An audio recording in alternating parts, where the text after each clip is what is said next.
अस्सलामुअलैकुम and welcome back to अल्फाज आवाज़। आज की वीडियो में हम आपसे शेयर करेंगे चंद आसान सी घरेलू टिप्स।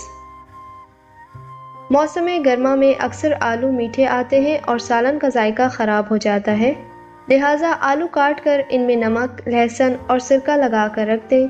पौने घंटे बाद सालन पकाएं, आलू मज़ेदार हो जाएंगे।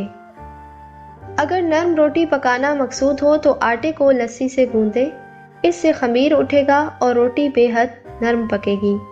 अदरक को ताज़ा रखना हो तो इसे किसी गमले की मिट्टी में दबा दें और ज़रूरत के वक्त एक टुकड़ा निकालकर इस्तेमाल कर लें।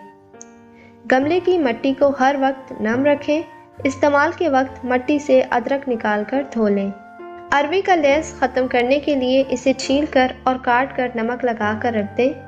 1 घंटे बाद धोकर सादा पानी में रख दें ताकि इजाफी नमक पानी में आ जाए। अरबी का लैसदार मादा ख़त्म हो जाएगा। आलू के चिप्स फ्राई करते वक्त अगर कढ़ाई में थोड़ी सी फटकरी डाल दी जाए तो चिप्स खस्ता और मज़ेदार बनेंगे। प्लास्टिक के बर्तनों की पिलाहट दूर करने के लिए बर्तनों में मीठा सोडा लगाकर प्लास्टिक की थैली में 1 घंटे के लिए बंद करके रख दें। फिर नींबू और सिरके से धो लें। बर्तन चमक उठेंगे। कपड़ों पर अगर चाय गिर जाए तो इन पर फौरन टैल्कम पाउडर छिड़क दें। चाय का रंग कपड़ों पर नहीं आएगा। हाथों से लहसुन और प्याज मिर्चों की बू दूर करना हो तो फौरन हाथों पर टूथपेस्ट मल लें, मसालों की महक दूर हो जाएगी।